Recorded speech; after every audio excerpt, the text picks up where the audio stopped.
राधे राधे, जय श्री कृष्णा। दोस्तों, आपका बहुत बहुत स्वागत है। वट सावित्री के दिन हर सुहागिन महिला अपने पति की लंबी उम्र, संतान की खुशहाली और घर की सुख शांति और समृद्धि के लिए व्रत रखती है।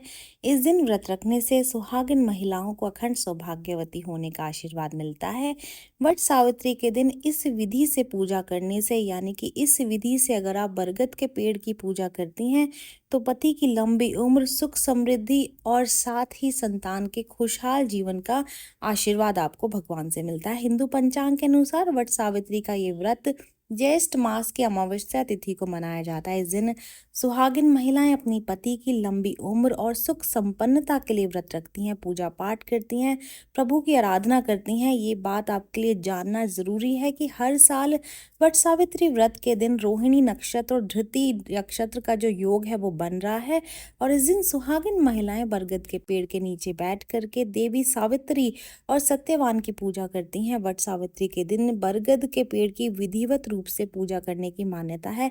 तो चलिए जान लेते हैं कि वट सावित्री पूजा के दिन आपको बरगद के पेड़ की पूजा कैसे करनी है, साथ ही क्या क्या सामग्री आपको बरगद के पेड़ की पूजा के लिए लगेगी, जिसकी आपको व्यवस्था पूजा से पहले ही कर लेनी है। तो बरगद के पेड़ की पूजा के लिए सामग्री जो लगेगी वो ये है कि गंगा जल, दूध, घी, शहद, कुमकुम, हल्दी, चंदन, फूल, सुपारी, नारियल, मौली या फिर कलावा, दीपक, अगरबत्ती, धूप, कलश, फल, मिठाई, पान और सुपारी।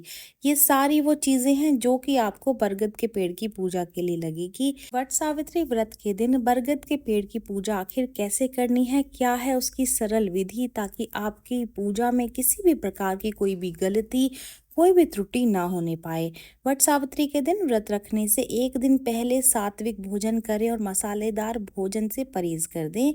व्रत के दिन ब्रह्म मुहूर्त यानी कि सुबह सुबह उठ करके स्नान करें, साफ सुथरे कपड़े पहने, बरगद के पेड़ की जड़ों को साफ करें जहां पर कि आपको पूजा करनी है। अगर आपको बरगद का पेड़ नहीं मिलता है तो आप बरगद के पेड़ की टहनी यानी कि उसकी शाखा को भी घर ला करके पूजा कर सकते हैं, या फिर अगर आप बरगद के पेड़ की ही पूजा करना चाहते हैं और उसकी व्यवस्था आप नहीं कर पा रहे हैं तो आप नर्सरी से भी कुछ दिन पहले एक पौधा अपने घर में ला करके पूजा के लिए रख सकते हैं और पूजा अपनी ठीक तरीके से कर सकते हैं। बरगद के पेड़ पर आपको लाल या फिर पीले रंग का वस्त्र चढ़ाना है। एक कलश आपको स्थापित करना है उसकी जड़ में, उसमें जल भर दें। कलश में आपको नारियल, सुपारी, मौली, कलावा, ये सारी चीजें आपको रखनी है।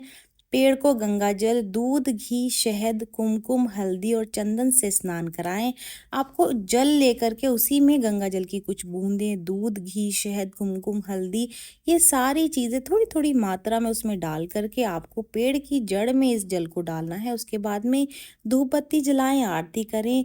फूल, बेलपत्र, दूब, सुपारी, नारियल, मौली, कलावा, दीपक, अगरबत्ती और धूप बत्ती इसके बाद में, यानी कि जितनी भी सामग्री आपको बताई है वो आप अर्पित कर दें और सावित्री सत्यवान की कथा या तो पढ़ लें या फिर सुन लें। बरगद के पेड़ को जल अर्पित करते समय आपको ओम नमः शिवाय मंत्र, इस मंत्र का आपको जाप करना है।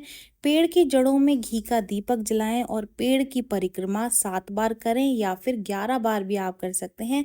जितनी बार भी आप परिक्रमा कर रहे हैं उतनी ही बार आपको कलावा या फिर मौली या फिर आप अगर कच्चा सूत कहीं से आपको मिल जाए तो उसको आपको परिक्रमा के साथ साथ पेड़ की तने में आपको उसको लपेटते जाना है। बरगद के पेड़ की पूजा करने का आखिर महत्व क्या होता है? देखिए, बरगद के पेड़ को ना बहुत ही पवित्र माना जाता है और भगवान विष्णु का निवास स्थान इस पेड़ में होता है। इसकी पूजा करने से ग्रहों की शांति होती है, सारे पापों का नाश होता है।